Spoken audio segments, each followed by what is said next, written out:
जो जंगल के ऊपर अधिकार जो भी हमको हासिल हुआ था उसको ख़त्म करने जा रहा है।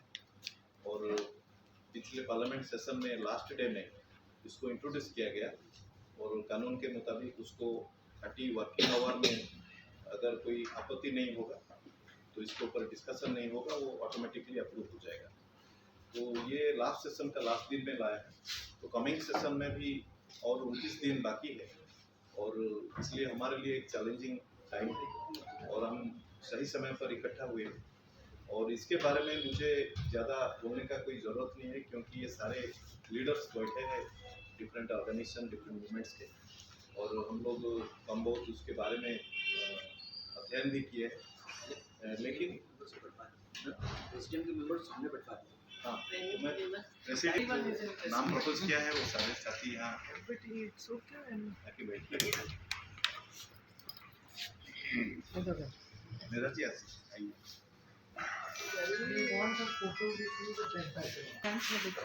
उसका जो डायरेक्ट इम्पैक्ट होने जा रहा है, एक तो लोगों का राइट को, जो ग्राम सभा का जो राइट है वो ख़त्म होने जा रहा है, और दूसरा है कि जो नॉन फॉरेस्ट प्रोजेक्ट्स के लिए पर्पस के लिए जो लैंड डाइवर्ट करने का जो है वो automatically without consent of gram सभा वो गवर्नमेंट करेगा और फॉरेस्ट ब्यूरोक्रेसी का कंट्रोल इसी डिसीजन में ज़्यादा होगा।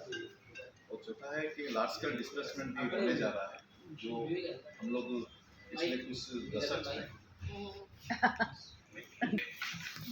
दिन में ये बड़ा डिस्प्लेसमेंट लाने जा रहा है, तो जिसका खामियाजा आदिवासी और वनवासी लोग को सामना करना पड़ेगा। तो इसलिए ये हमारे जो लोग हम लोग आदिवासी और वन्यजीवियों में संगठन कर रहे हैं, उनका लड़ाई में शामिल है, तो हमारे लिए ये एक बड़ा चैलेंज है। और मैं सोचता हूँ कि जो 3 कृषि कानून के बाद ये एक बड़ा हमला हो रहा है पीजेंट्री और जिसमें आदिवासी और वन्यजीवी है, तो इसलिए हम लोग का सबका इसके ऊपर कंसर्न है, इसलिए हम लोग आज इकट्ठा हुए हैं और इसमें हम खुल्लम खुला बात करेंगे। हमारा ज़्यादातर एम्फासिस रहेगा कैसे एक मूवमेंट नेशनल लेवल पर बिल्ड करना है और सारे शक्तियाँ जो लोग आदिवासियों में और जंगल अधिकार के ऊपर काम कर रहे हैं वो सारे शक्तियों को इकट्ठा करने का ये प्रयास एक प्रिलिमिनरी प्रयास हो सकता है। और दूसरा है कि हमारे सामने बहुत सारे उदाहरण है, एक गौरवान्वित एक लड़ाई का परंपरा है आदिवासियों का। हम लोग देखे हैं 2002 में जब फॉरेस्ट एविक्शन के लिए सुप्रीम कोर्ट ऑर्डर दिया, उसके खिलाफ बड़ी आदिवासियों का प्रतिवाद को सारे देश में हुआ, जिसके चलते 2006 का कानून भी बना। और बाद में हम देखे हैं कि पथलगड़ी आंदोलन एक बड़ा आंदोलन के रूप में उड़ीसा झारखंड का जो बॉर्डर डिस्ट्रिक्ट्स में एक उभरा, जिसके चलते बीजेपी सरकार झारखंड में जो कोशिश किया था संथाल परगना टेनेंसी एक्ट और छोटनागपुर टेनेंसी एक्ट को रिपील करने का, उसको बस पीछे हटना पड़ा। तो आदिवासियों का लड़ाई का परंपरा है और इस परंपरा से हमको बहुत उम्मीद है कि जो सरकार का जो षड्यंत्र है उसको हम परास्त करेंगे। और इसी हिसाब से रिक्वेस्ट करता हूँ कि प्रेसिडियम इस कार्यक्रम को आगे लेने। Let us start our meeting. Balaji ने अभी बताया जो मोदी सरकार ने फॉरेस्ट कंजर्वेशन मूवमेंट का रूल्स ला रहे हैं, उसके बारे में खतरा क्या है, हम क्या करना बोलते हैं। अभी हमारे सामने आदिवासी अधिकार राष्ट्रीय मंच chairman x MP William Baburao ने बताएगा।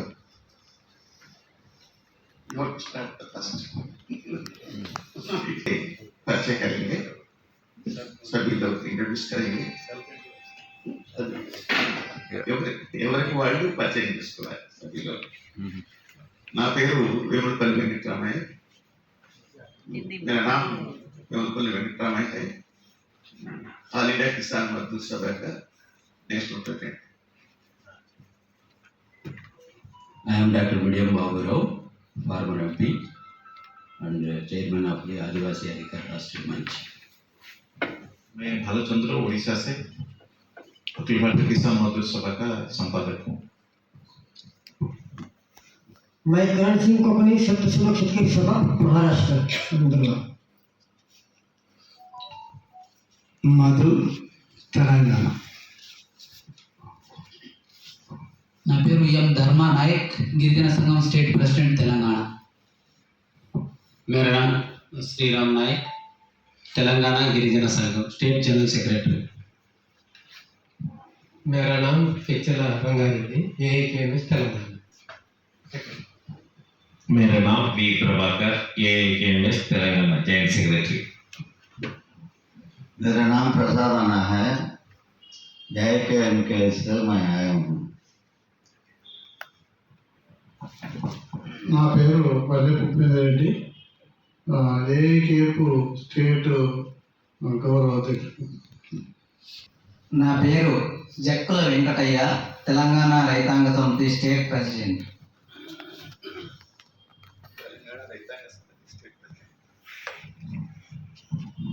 मेरा नाम अशोक घायल है, ऑल इंडिया किसान मजदूर सभा का जनरल सेक्रेटरी। నా పేరు Chittupalli Venkateswara Rao, AAKMS joint secretary. मेरा नाम Mandal Venkanna, AIKMS Telangana general secretary. Ishwar Damale, Satyashodh Gramin Kashtakari Sabha Maharashtra organiser. Vijay Upadhyay from Malkangiri Adivasi Sangh Odisha. Medha Bhatkar, Narmada Bachao Andolan, save Narmada movement and all India के जन आंदोलनों का राष्ट्रीय समन्वय, national alliance of people's movements, Samyukt Kisan मोर्चा के भी हम साथी है, इधर आदिवासी किसान। माधुरी, जागृत आदिवासी दलित संगठन, मध्य प्रदेश। शंकर नायक, तेलंगाना सर्वोदय मंडली का अध्यक्ष। My name is Mukti Satyam, AIKMS Telangana. Nandagiri Venkateswarlu, Telangana AIKMS రాష్ట్ర PCM। सभी को जिंदाबाद। मेरा नाम मीरा है, NAPM national alliance of people's movement. Jhansi, POW।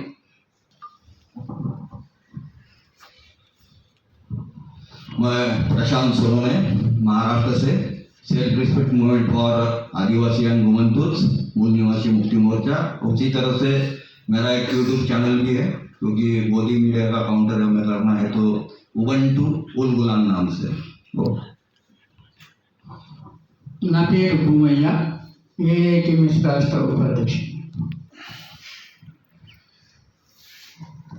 We Koteswara Rao, AAKMS Telangana. M David Kumar, AAKMS Telangana joint secretary. PDS Telangana. ASU Adilabad district president. मेरा नाम कोटा आनंद, कुल निर्मूलना वेदिका तेलंगाना सेक्रेटरी। నా పేరు Ada Jangu Patel, Boath division student organisation. Anantha Gadwal జిల్లా పక్కల Anantapuram.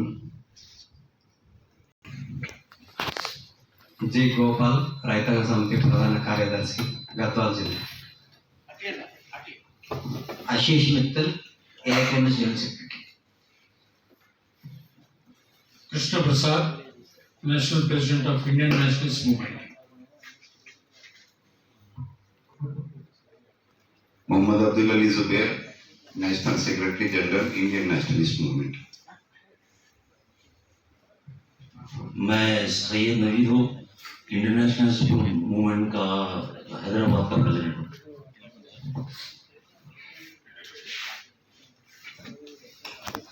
Different organizations who came from various states. Now, let us start our meeting. It is an important meeting. Now let us start first with former MP and Adivasi Adhikar Rashtriya Manchi Chairman Baburao status. Good morning to all.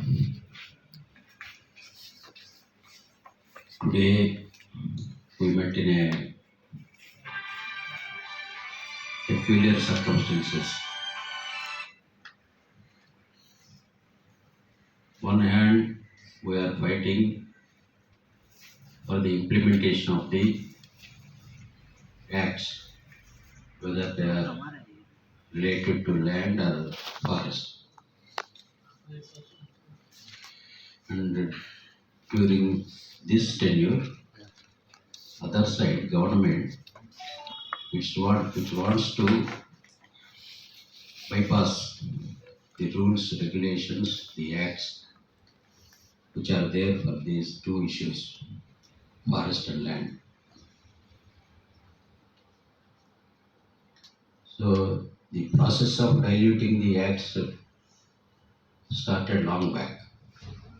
Even the previous regime also, they want to evict the cultivators, especially the forest land tribal cultivators.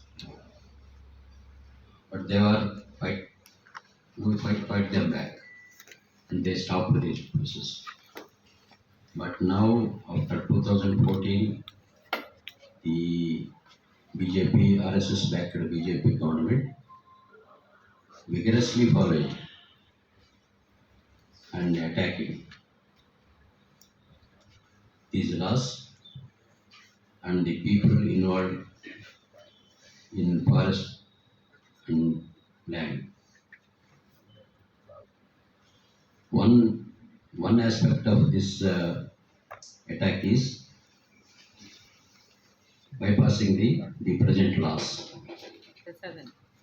and diluting them for the benefit of the exploiters. So, on this background, the present act for which the rules were framed was promulgated, enacted in 1980. That act is Forest and Environment Protection Act 1980. In that act, the essential theme is protection of the forest and environment. What the government or ruling class said is the duty, the obligation falls on the tribals. They have to protect. And also they said they are now acting as the encroachers.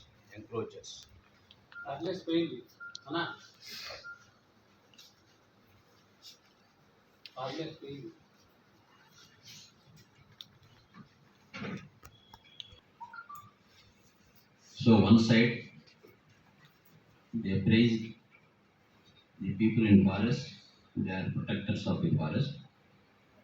Another side, by their commercial activity, they said that they are the encroachers. So one basic question arises is, where from they encroached these lands and how long they were there. So it is clear from the other laws prior to this 1980 Act, they are there before the forest laws.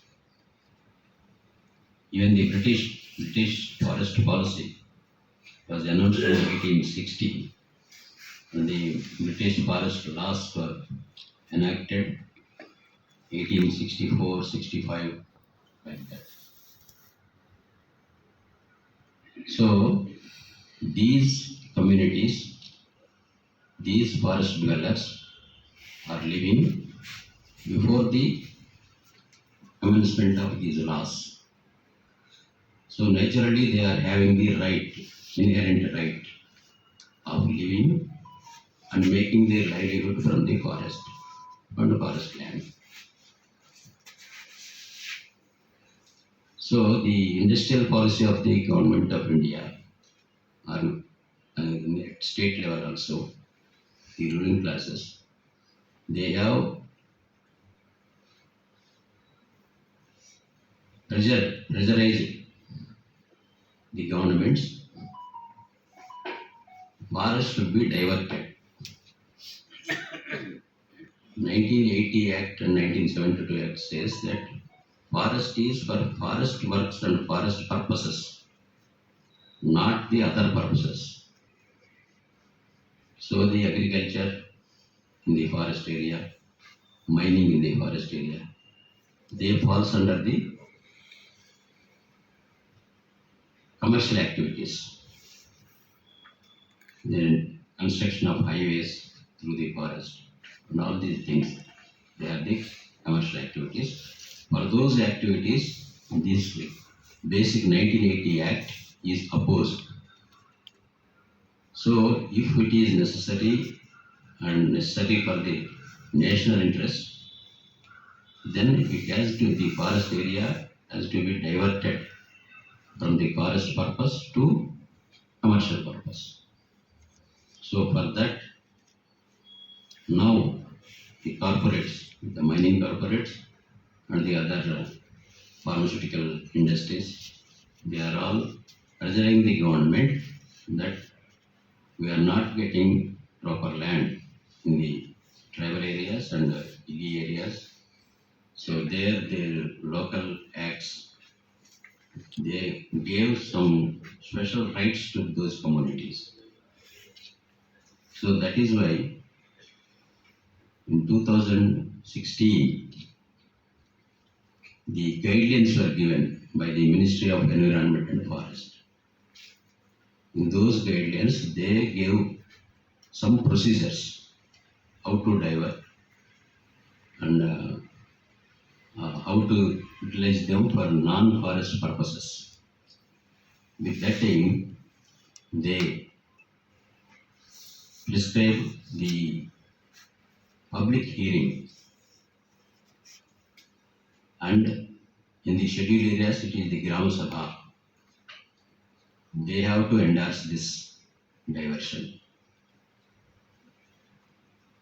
So public hearing that is conducted by the proponent of the project, that means the mining corporates and other corporate companies, they propose we are going through, we are utilizing this land and forest for our purposes, for highways, for mining, like that. So what happened was, now by making the rules for the 1980 Forest and Environment Protection Act, now they give another guidelines. These guidelines are quite against and opposed to the 2016 guidelines. What this guideline says is, it is not the decision of the Gram Sabha. It is not the resolution of the Gram Sabha. It is not necessary. Only consultation is needed. But 2016 guidelines says, not only consultation, but the decision of the Gram Sabha, decision of the particular act, they have to endorse this. Otherwise, the project can't go forward. So, the new rules, new guidelines, now stipulates the decision is with the Mandal committee or district committee. District committee, Mandal committee are the representative bodies and they are with the officials, constituted with officials, not even with sometimes public figures like MLAs, MPs, others. So the concept of public hearing where public has to convince with the upcoming projects. Now their self-certification like thing. The same proponent, same private party, they will arrange the public hearing process. What is the process of public hearing? In the public hearing, they have to submit socio-economic survey of that project. How many people, how many villages are involved, and what are the losses they are going to lose, and how these losses would be compensated, how far, how many jobs will create, such things, socio-economic report, they have to publicly place in the public hearings. But now according to the new guidelines, public hearing is only for consultation. That means they will say, we are going to have such and such thing, you accept. This is for your information, not for your decision. So like that, the entire concept was diluted and Gram Sabhas were ignored. Their right is already overlooked. So like that, the new guidelines proposing some committees, district level committee, project level committee, like that. These committees are constituted with the experts and government officials. So government officials, government already convinced with the corporate idea of having these lands and resources. So that becomes very easy for them. And the CMO office always says, you don't waste time going to collector and going to Gram Sabha or public hearing. You come directly to me, CMO office, settle the matter. So without consulting the Gram Sabha, without consulting the other acts, other rights, they overlooked and brought forth these new guidelines. Here, there is a quorum for even in the public hearing also, how many people supported the project, how many people opposed. It should be specifically noted in that. But here, no question of opposition. So 2/3 majority, that committee, they will decide. For example, at district level committee, there will be 5 members. 2/3 means only 3 can sit and decide.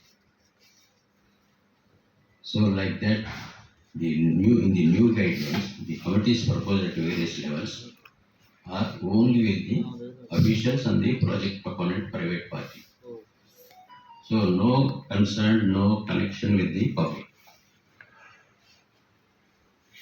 And another aspect of these new rules is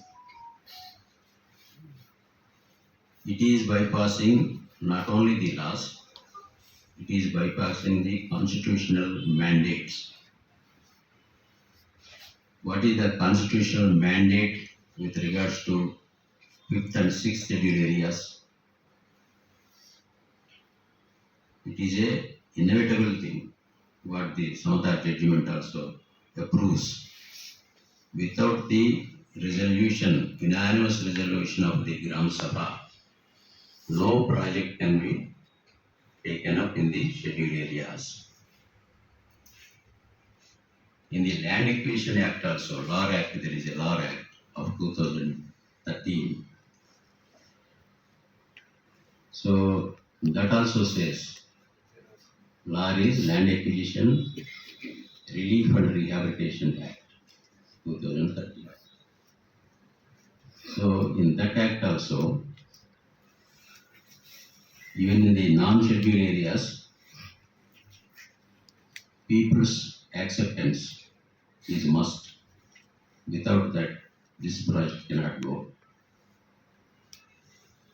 So these entire guidelines, the purpose of bringing them now is now the government of India is mostly worried about the industrial development, especially the mining activity, tourism, and other things.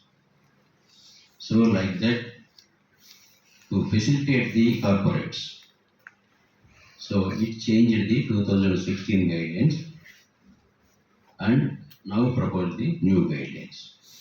So new guidelines entirely supports the private corporates. Hence, we from various organizations now what to do. Even with the Forest Conservation Act, for diversion of forest land for other purposes, such as road, highway, also needed the acceptance and fulfillment of the all requirements in the Gram Sabhas and public hearings. So this process is overlooked, bypassed, and now the companies themselves propose the self-certification. This certification was previously given by the experts or government officials basing on the Gram Sabha opinion. Like that used to go. But now they themselves propose and they themselves approve. They themselves give the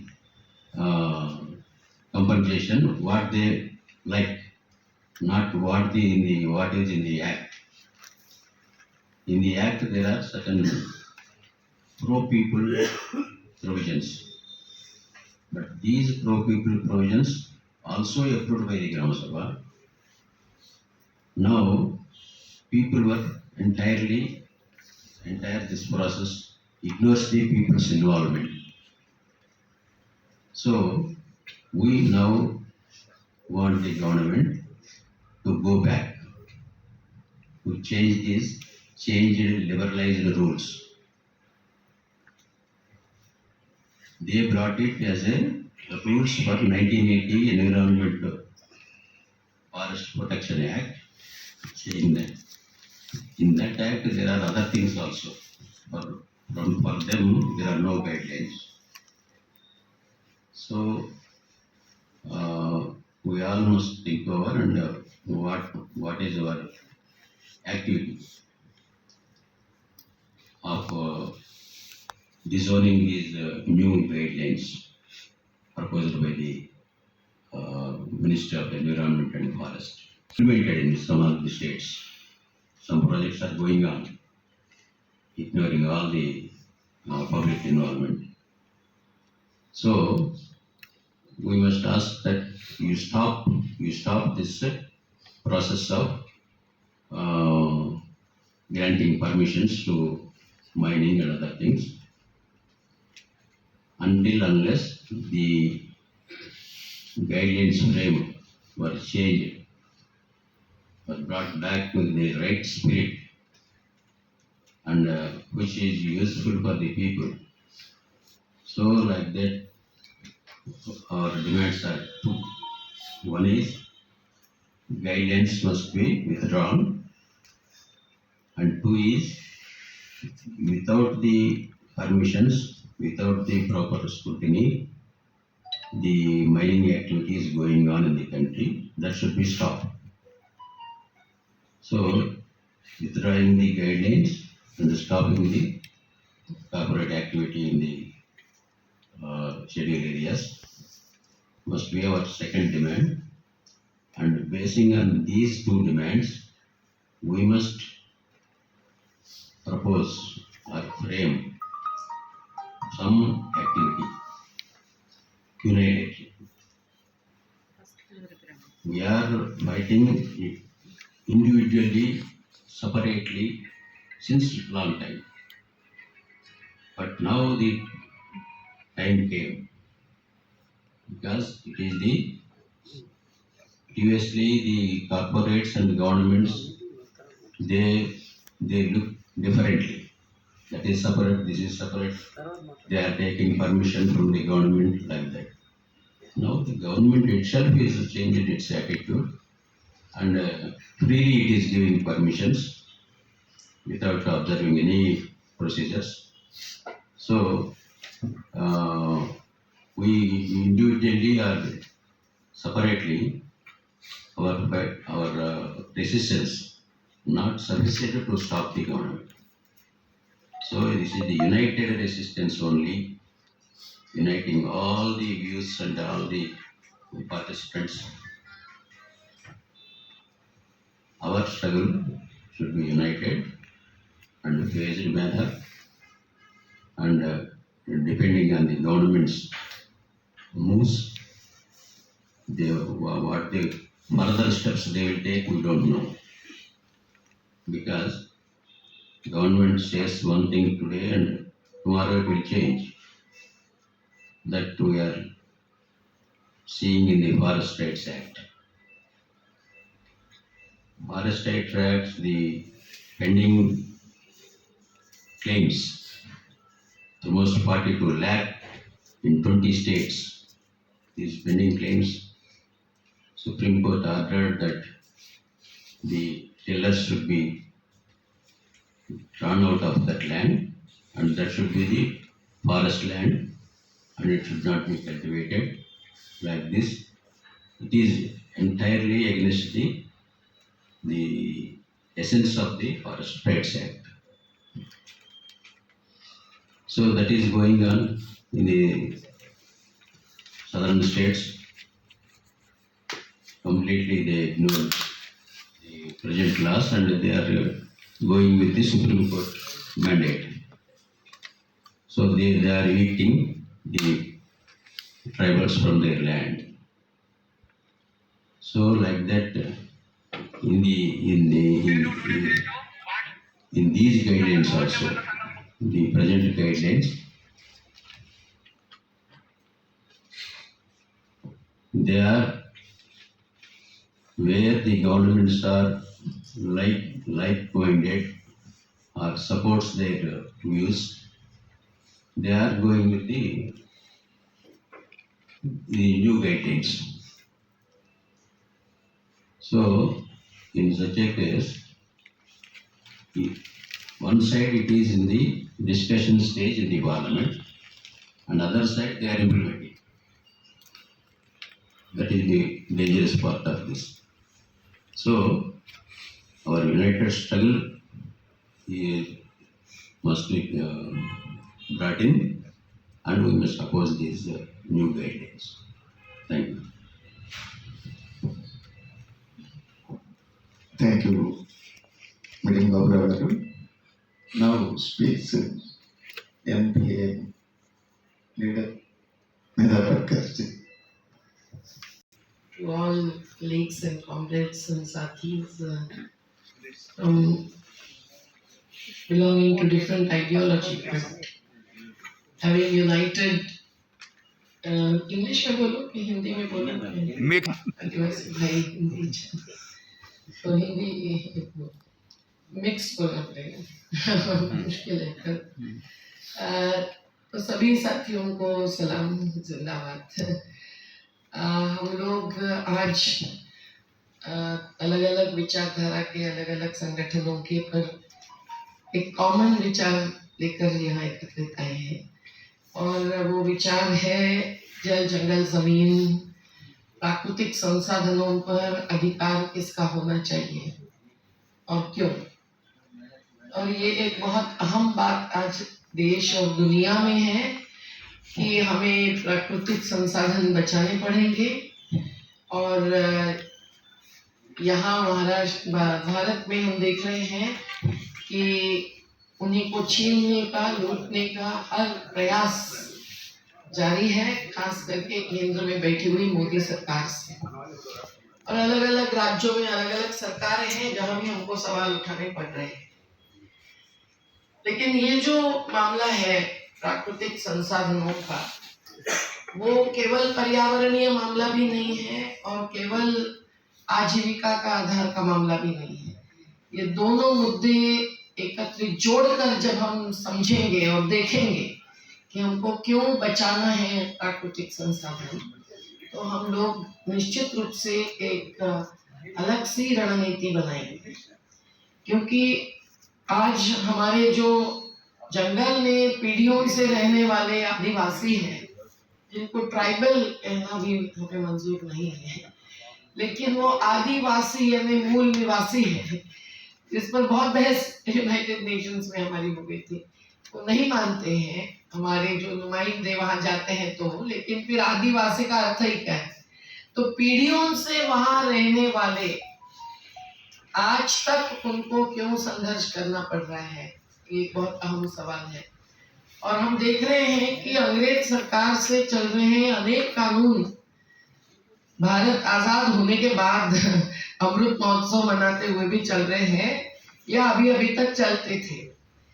लेकिन हर बार संघर्ष से ही जो उन संसाधनों से सीधे सरल जुड़कर जीने वाले लोगों ने किया, वो खेत मजदूर हो कि वो पशुपालक हो कि मछुआरे हो, आदिवासी हो, महिला किसान हो, केवल जमीन मालिकों ने नहीं, पर सभी जो उसके साथ जुड़कर जी रहे हैं, उन्होंने संघर्ष जब किया तब कुछ कानूनी हक मिला। नहीं तो संविधान बना रहता है, बाबा साहब के हम जयंती और महानिर्वाण भी मनाते हैं, लेकिन संविधान अमर रहे कहते हुए संविधान बदलने की और कुचलने की पूरी साजिशें चल रही है।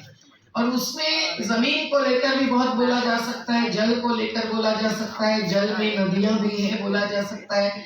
आज हम जंगल की बात कर रहे हैं, वन की बात कर रहे हैं, लेकिन ये टुकड़े टुकड़े में देखना भी संभव नहीं है। ये पूरे एकत्रित एक इकोसिस्टम फॉर्म करती है और वहाँ जीने वाले रहने वाले उस इकोसिस्टम का एक हिस्सा होते हैं। तो मनुष्य भी पर्यावरण का हिस्सा है। तो ये सब कुछ आज खत्म हो रहा है, खत्म किया जा रहा है, और केवल पूंजी और बाजार इसका कारण है। और वो बाजारी कॉर्पोरेट्स भी हैं और खुद सरकार बाजारी बन गई है।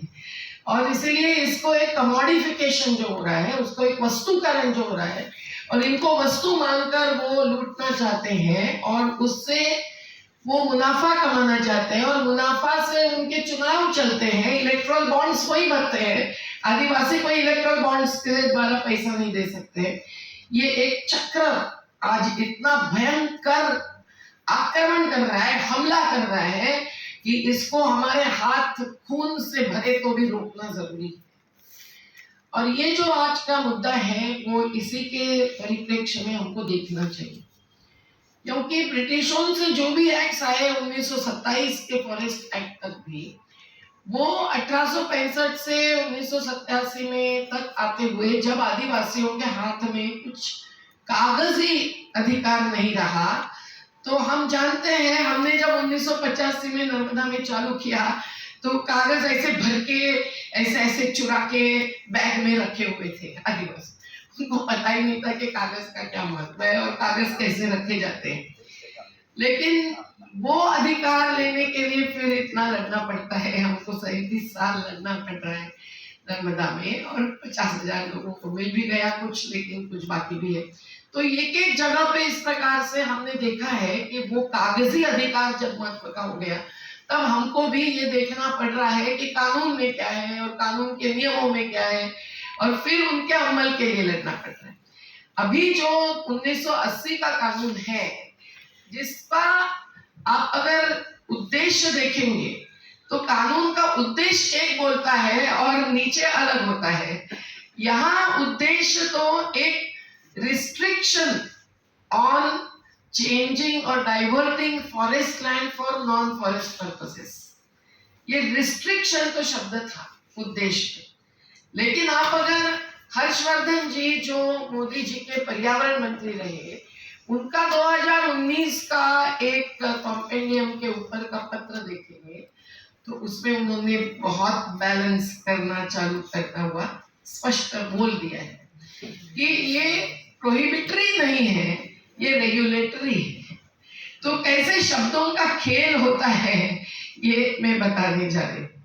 वैसे ही हम इंडस्ट्रियल डिस्प्यूट एक्ट में देखते हैं और बहुत सारे हर क्षेत्र के कानूनों में देखते हैं, लेकिन ये जो 1980 के कानून में कम से कम ये बात कही गई थी कि अगर नॉन फॉरेस्ट करना है तो बहुत सारे कंडीशंस और बहुत सारे प्रोसीजर्स वगैरह वगैरह। और उस समय के बाद 1986 का जो पर्यावरण सुरक्षा कानून लाया गया उसमें और कुछ कंडीशंस आ गई और उसमें ये इकोसिस्टम की सोच थोड़ी ज्यादा आ गई जब हम संघर्ष में थे।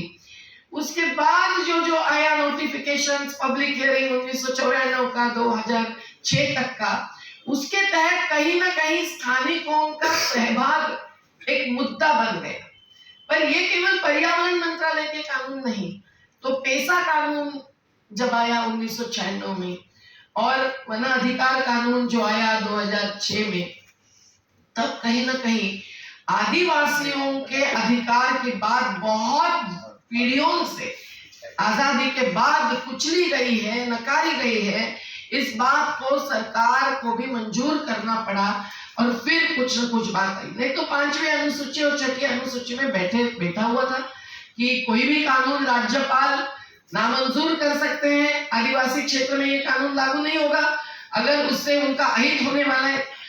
कई सारे राज्यपालों के पास हम जाते हैं, हम गए हैं, कोई राज्यपाल हिम्मत नहीं करता कोई भी कानून रोकने का, उसका अमल रोक कर आदिवासियों का हित सुरक्षित रखने का। तो हम सब लोग ये देखते हुए हमें मालूम है कि पेशा कानून तक और वन अधिकार कानून 2006 तक जो आदिवासियों को मिला है वो अब खत्म होने जा रहा है और ये पूरे पर्यावरणीय कानून का रेजिम ही खत्म कर रहे हैं। कितने सारे मोदी जी सत्ता में आने के बाद कितने सारे निर्णय आए हैं जो पर्यावरणीय कानूनों को कमजोर कर, जैसे श्रम कानूनों को कमजोर कर दिए। अब कैसे हम इंडस्ट्रियल ट्रिब्यूनल में खड़े होकर लड़े, ये सवाल है। तो उसी प्रकार से ये पर्यावरण को पर्यावरण मानते नहीं है, ये जंगल को जंगल मानते नहीं है, इनकी तो नजर है लैंड पर और ये लैंड इज गोल्ड, ये उनको पता चला है, उन्होंने उसको बनाया है। तो राइट टू प्राइवेट प्रॉपर्टी भी आदिवासियों को, दलितों को मंजूर नहीं होती है, महिलाओं को मंजूर नहीं होती। जब कॉर्पोरेट्स की बात आती है तो इनकी राइट टू प्राइवेट प्रॉपर्टी बड़ी बात बन जाती है आर्टिकल 300 के तहत। हम लोग ये देखते हैं कि आज तक 1980 के कानून के कहीं ना कहीं, जैसे धारा 2 है, सेक्शन 2 है, उसके तहत मध्य प्रदेश में अभी जो बक्सवा फॉरेस्ट सैकड़ों हेक्टर्स का, जिसके नीचे हीरा मिल गया, डायमंड्स, तो उसके लिए आदित्य बिरला को दिया गया। तो उसको एनजीटी को, national green tribunal central zone का, भोपाल का, उनको रोकना पड़ा section 2 of forest conservation act, क्योंकि ये सब नहीं हुआ है। लेकिन हम लोग देख रहे हैं कि अभी उन्होंने, मोदी जी ने जो चाल खेली है उसमें उन्होंने ये तमाम कानूनों से जो डिसीजन मेकिंग का, निर्णय का अधिकार कम अधिक है, 100% नहीं है, पर कम अधिक मिला है, वो ही नकारने की पूरी साजिश खेली है। क्योंकि ये कंसल्टेशन एंड कंसेंट, हम लोग विटनेस हैं उस पूरे इतिहास के, जो बहुत गहरा इतिहास नहीं है, कि जब 1996 में ये कानून बन रहा था पेशा का, तब पीए संगमा और बीडी शर्मा जी, जिन्होंने वो मसौदा बनाया था, बहुत बहस हुई थी और संगठन एक एक करके रास्ते पर बैठ रहे थे, उपवास चल रहा था वगैरह वगैरह। पर ये संगवा ने, जो राष्ट्रवादी कांग्रेस के थे, उन्होंने एक बात पर बिल्कुल नहीं माना। बोले देखिए मैं बाकी सब बातें मंजूर करूंगा, पर इसमें कंसेंट के बदले आप कंसल्टेशन मंजूर करेंगे। और फिर आखिर में कंसल्टेशन शब्द मंजूर करना पड़ा। अगर कंसल्टेशन होता है कंसेंट के बदले, तो बात आधी खत्म हो जाती है। आप सलाह लेंगे, पर what is advice? Advice is to be accepted और रिजेक्टेड। तो वही बात पेशा कानून के बारे में आज तक हो रही है, ग्राम सभा के प्रस्ताव पारित करते हुए भी। लेकिन हमने फिर ये आग्रह कई जगह पकड़ा कि भाई देखिए, कॉलेजियम के संबंध में सुप्रीम कोर्ट का फैसला है जिसमें consultation is equal to consent, ऐसा इंटरप्रिटेशन किया गया है, तो भी सरकार नहीं मानती। तो कंसल्टेशन, कम से कम कंसल्टेशन, ये बात भी जो है उसमें ग्राम पंचायत केवल अगर करेगी, पंच परमेश्वर जैसे खुद को मानते हैं, तो आज पंचायत राज के चुनाव भी तो कितने बाजारू हो गए हैं, ये हम देखते हैं। ऐसी स्थिति में हम लोग तो ग्राम सभा को मानते हैं, जिसका कॉन्स्टिट्यूशन में, संविधान में भी कब उल्लेख हुआ? 1992-93 में, 73वें और 74वें, 73rd 74th अमेंडमेंट। नहीं तो वो ग्राम सभा को व्यवस्थित एक संविधानिक नहीं मानते हुए आगे जा रही थी बातें। लेकिन आज हम लोग ये सभी जो हमारे सामने कानूनी आधार बनते हैं, हम लोग आदिवासियों का हक बचाने के लिए लड़ते हैं, वो इन 2022 के सो कॉल्ड रूल्स से, जो गाइडलाइंस भी है पर रूल्स है, रूलर्स से तोपे गए, उससे खत्म करने जा रहे हैं। साथियों, हम लोग देख रहे हैं कि जो प्रक्रिया होगी, प्रपोजल आ गया, कोई भी जंगल की जमीन गैर वन के उपयोग के लिए, और वो उपयोग आज क्या न क्या विकास के नाम पर जो बहुत ही दौड़ चल रही है, उसमें क्या नहीं है। तो इसके लिए अगर ये आ गए हैं, तो वो प्रपोजल आते ही क्या होगा, इसका जो वर्णन है वो देखकर ही हम लोग चकित होते हैं। 2003 से ये रूल्स बनते आए हैं, बदलते भी थोड़े थोड़े आए हैं। 2003 के रूल्स में भी कुछ कमजोरियां हैं। कैसे हैं कि भाई जिस प्रकार से उन्होंने 5 दिन में ये निर्णय, 10 दिन में ये निर्णय, 20 दिन में ये निर्णय ये किया है, अभी भी 40-50 दिन में निर्णय। आप देखिए, एक आदिवासी अगर अपना राशन का हक चाहता है, तो मैंने वो बात कर रहे थे, इससे ये याद कर रही हूँ, तो कितने महीने लड़ना पड़ता है, कितने साल लड़ना पड़ता है पुनर्वास लेने के लिए, ये सब हम देखते हैं। और यहाँ बाकी दिनों की बात है।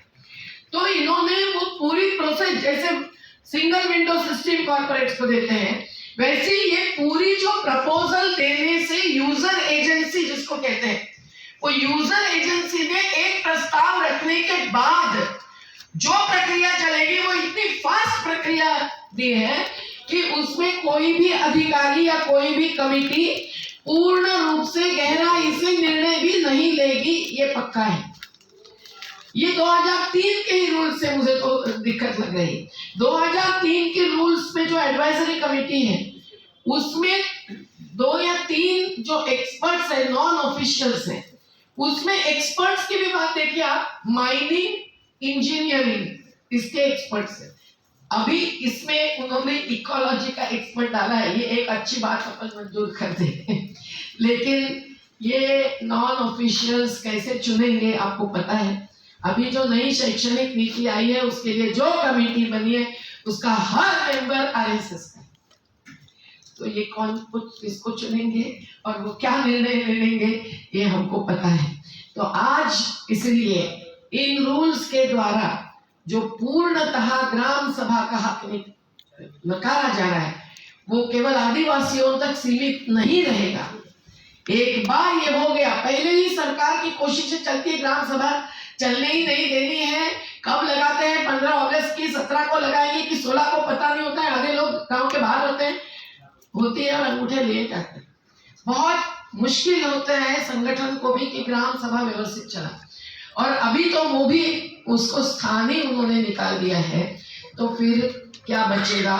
केवल मोदी बचेगा और उनकी गोदी बचेगी, और उसमें जो बैठेंगे वो निर्णय ले लेंगे, और मोदी सरकार निश्चित रूप से ये अडानी और सबको देना चाहते हैं। बायोडाइवर्सिटी एक्ट भी उन्होंने बदल दिया है, तो वो बाबा रामदेव के लिए बदले होंगे, फार्मास्यूटिकल कंपनीज के लिए बदले होंगे, तो उनकी तो 21 फर्म्स तो है ही, और ये सब चीज जो जंगल में है, जड़ी बूटी और फॉरेस्ट प्रोड्यूस माइनर है, मेजर है, ये सब बिकाऊ वस्तु आज बन गई है। बाम्बू के घरों में टूरिज्म चलता है वगैरह वगैरह, तो हर चीज के लिए ये इस्तेमाल करना, वो आयुर्वेद एक बाजू बढ़ाते हैं और दूसरी बाजू प्राइवेटाइजेशन बढ़ाते हैं हेल्थ में, ये सभी बातें हैं। और जमीन है उनके लिए बहुत अहम बात है, जो वो छीनने के लिए, वो घर है या ऊपर पेड़ है या जंगल है या जड़ी बूटी है, किसी को नहीं देखते हुए करें। अगर जंगल खत्म होगा तो क्या होगा, ये कहने की जरूरत नहीं, ऑक्सीजन के बिना तड़प तड़प कर मरे हैं अपने भाई बंधु भी। और दूसरी बात की नदियां भी खत्म हो गई। आज नर्मदा ऐसी स्थिति में है कि पानी पीने लायक नहीं है, ये टेस्ट रिपोर्ट बताता है। और नर्मदा अभी बाढ़ है, अभी थोड़ा पानी भरा हुआ है, लेकिन अभी 2 महीने में सूख जाएगी और पानी इतना नीचे जाएगा कि सिंचाई भी मुश्किल होगी, मछुआरों को मछली मारना मुश्किल होगा, बहुत सारी चीजें हैं। तो रेत भी एक उनकी कमोडिटी बन गई है, वो भी एक बहुत अहम बात आज पूरे देश में हो गई है। हमारे हाथ में ऑर्डर्स है, केसेस लड़ी, खुद पर नहीं मान रहे माफिया। तो ये पूरा जंगल खत्म होने से, नदी खत्म होने से वहां की नदी घाटियों की लूट भी होगी, जो 1983 की रिवर वैली गाइडलाइंस है उसके भी खिलाफ होगी। तो हम लोग ये देख रहे हैं कि ये रूल्स का असर कितना एक व्यापक होने वाला है, और इसीलिए जो आदिवासी हैं जिनका जुझारूपन बाबूराव जी ने अभी कहा, तो कोई कहने की जरूरत नहीं है, वो ही अगुवाही में रहेंगे तो ये बचेगा। लेकिन इसका असर पूरे देश में मानव जाति पर आने वाला है। वो ग्लासगो में और पेरिस में जाकर चर्चा करने की बात नहीं है, यहाँ धरातल पर देखो कि क्या हो रहा है, कार्बन एमिशन का क्यों हो रहा है, ये भी हमको एक जनता तक पहुंचकर एक जन जागर करना बहुत जरूरी है। दूसरी बात मुझे ये कहनी थी कि हम लोगों को ही कुछ चीजों के पूरी पोल खोल करनी चाहिए। जैसे ये कंडीशंस में विस्थापन हुआ तो क्या हुआ, पुनर्वास करेंगे, तो लोग भी फिर कहते हैं कि भाई विस्थापन नहीं रोक सकते हैं तो पुनर्वास तो दे दो। अभी कल की खबर है कि एयरपोर्ट के लिए 2 दिन में पुलिस बल लाकर योगी सरकार ने एयरपोर्ट के लिए 5000 घर उखाड़कर आजमगढ़ में जमीन और क्षेत्र लेना चाहा विदाउट गिविंग एनी नोटिस। तो इस प्रकार से जो चल रहा है, और उसके सामने फिर पुनर्वास मजबूरी से लेना पड़ता है, तो हमारे जैसे को भी 37 साल लड़कर लेना पड़ता है। पर उसमें हम जो सफलता पाते हैं वो सफलता सब जगह नहीं हो सकता है। इसीलिए हम लोगों को पुनर्वास से चलेगा या कॉम्पेंसेटरी एफोरेस्टेशन से चलेगा, ये कंडीशंस कितनी फेक साबित हुई है इसका भी पोल खोल करना जरूरी है। और कॉम्पेंसेटरी एफोरेस्टेशन, वैकल्पिक वनीकरण, इस पर तो बहुत बोला जा सकता है, मैं अभी ज्यादा नहीं बोलती, लेकिन इसका तो पूरा वर्णन हम कर सकते हैं। हर प्रोजेक्ट में अपने अपने क्षेत्र का देख सकते हैं। हमने तो जो जांच की, कहीं तालाब मिल गया, कहीं खेती चालू है, कहीं जमीन है ही नहीं, और इन्होंने कागज पर बताया है कि वहां हमने वनीकरण कर दिया। वनीकरण किया तो वहां बबूल के पेड़ है और कुछ नहीं। तो जो बायोडाइवर्सिटी खत्म करके ये कॉम्पेंसेटरी एफोरेस्टेशन, वो फॉरेस्ट नहीं होता है, उसमें फॉरेस्ट डिपार्टमेंट की मंजूरी शर्त होती है, लेकिन कोई मतलब नहीं होता है, वो तो मंजूरी उनको देना ही पड़ता है, कौन पूछता है फॉरेस्ट डिपार्टमेंट को भी। तो ये सब बातें जो है वो हमको समझनी चाहिए। और दूसरी बाजू कि हम लोग भी आदिवासियों को जंगल का अधिकार लेने के लिए आप जंगल काटो और वहां अपना अधिकार ले लो, ये कहीं भी नहीं होने देना चाहिए। ऐसा पहले कई बार हुआ है, अभी संगठन कोई ऐसा क्वचित ही करता है तो भी हमको दर्द होता है, हम लोगों को ये निश्चित करना चाहिए कि आदिवासियों को अधिकार चाहिए, क्योंकि वही उसकी रक्षा कर सकते हैं, उनकी वो क्षमता है, उनका वो पूरा जीने का और जीविका का आधार है, और वो पूरे मानव जाति के लिए भी जरूरी है। तो मुझे लगता है कि इस प्रकार से हम लोगों को आगे जाना चाहिए। हम लोगों ने जब ऑनलाइन मीटिंग की थी तब हम लोगों ने तय किया था कि हम लोग ग्राम सभा से ही शुरू करेंगे, गांव से ही शुरू करेंगे, क्योंकि एक एक जगह जागर होता है तो ही आंदोलन होता है। तो ये जो पहले अभियान का रूप लेना चाहिए, उसमें हम क्या क्या कर सकते हैं ये हमको ही तय करना पड़ेगा आज के दिन में। एक तो ग्राम सभा का ठहराव, हम लोग भी अभी उस ऑनलाइन मीटिंग से अभी तक नहीं कर पाए हैं, बहुत सारे मुद्दों में अटक गए हैं। यहाँ हिंदू मुस्लिम हो रहा है, यहाँ जाति हो रहा है, यहाँ बिरसा मुंडा और टंट्या भील सबके महोत्सव हो रहे हैं, हर हिंदू त्योहार आदिवासियों के बीच घुसपैठ आया है। तो हम लोगों को एक बाजू ये घुसना, उनका ये घुसपैठ रोकना चाहिए, और दूसरी बाजू अधिकार की बात, प्रकृति रक्षक हम हैं। बिरसा मुंडा ने प्रकृति धर्म कहा था। 1951 के सेंसस तक आदिवासियों की गिनती अलग होती थी। आज जाति न्याय गिनती हो ये तो बात उठी है, ओबीसी की वोट बैंक सभी पार्टीज देख रही है, लेकिन आदिवासियों की भी गिनती अलग होनी चाहिए, मेरा तो ये मानना है, प्रकृति धर्म में, क्योंकि वो न हिंदू है न मुस्लिम है। इस पर नर्मदा में बहुत बहस हुई इंटरनेशनल कमेटी के एक वाक्य पर सुप्रीम कोर्ट में, वो बात मैं नहीं कहती, लेकिन ये आज जो होता है कि आदिवासी हिंदू भील लिखे, महाराष्ट्र ने केवल नकार दिया है कि हिंदू भील लिखेंगे तो आपको रिजर्वेशन नहीं मिलेगा। हम लोगों को भी आदिवासियों के बीच, आप भील है, बिलाला है, राठवा है, नायका है, पर एक है, आप आदिवासी हैं, वही आप लिखिए। अब हिंदू भील, मुस्लिम भील ये लिखने की जरूरत नहीं है, ये बात भी का जागर लाना चाहिए। और साथ साथ हम लोगों को ये जो नफरत फैलाने की और विभाजन करने की जो बात है, वो आदिवासियों के बीच अगर नहीं आनी है, उनके हाथ में अगर वो झंडा भगवा हो या हिरवा हो नहीं पकड़ने देना है, उन्होंने अपना ही हक चलाते रहना है, तो फिर हम लोग कैसे आगे जाएंगे ये भी सोचना चाहिए। उस दृष्टि से मैं एक ही सुझाव देती हूँ कि हम लोगों ने एक अभियान 9 अगस्त से जाहिर करते हुए 2 अक्टूबर से शुरू किया है। उसमें ये दोनों बातें जोड़ी है, नफरत छोड़ो, संविधान बचाओ। ये नफरत छोड़ो भारत जोड़ो की राहुल गांधी वाली यात्रा नहीं है, वो नारा भी हमने दिया था पर वहाँ उठाया गया, तो हमने ये नारा ले लिया है, उस यात्रा को हमने समर्थन किया है, पर हम लोग कोई पार्टी के नहीं है और वो यात्रा भी किसी एक पार्टी के नहीं है, तो अभी सभी पार्टियां समर्थन दे रही, महाराष्ट्र जैसे राज्य में तो खास हो रहा है, पर बाकी भी मुझे ये लगता है केवल कि हम लोग ये अगर नफरत छोड़ो संविधान बचाओ ये नारे के साथ जो 75 किलोमीटर एक एक जिले में हम लोगों ने यात्रा करने का ऐलान किया है, अगर सब लोग मंजूर करते हैं तो अपने अपने जिले में इस मुद्दे पर जल जंगल जमीन के और ये नए कानून बदलने के अगर हम लोग आवाज उठाते हैं तो 75 किलोमीटर एक जिले में, मतलब जिले पर बात पहुंचती है। और अभी 300 से ज्यादा जिलों में ऐसा निर्णय हो गया है, तो उसमें भी ये हम उठाए तो अच्छा रहेगा। और एक ही बात कि हम लोग अगर रुके रहेंगे कि पार्लियामेंट में ये पास होना पड़ेगा तब तक तो ये रूल्स मंजूर नहीं है, तो कोई जल्दी नहीं है, तो ऐसी बात नहीं। अभी मालूम है कानून बदलते कैसे हैं, नहीं बदलते। तो अच्छा है कि बाबूराव जी संसद बाह्य हो गए राहुल गांधी को भी पार्टी से बाहर चलना पड़ रहा है रास्ते पर, तो रास्ते पर ही उतरना जरूरी है। ये जन संसद है, समझो हमारी हर जगह जो मीटिंगें होती है वो वही रेजोल्यूशन पारित होना है, वही जागर होना है, वही संकल्प होना है, वही आगे का कार्यक्रम तय होना है।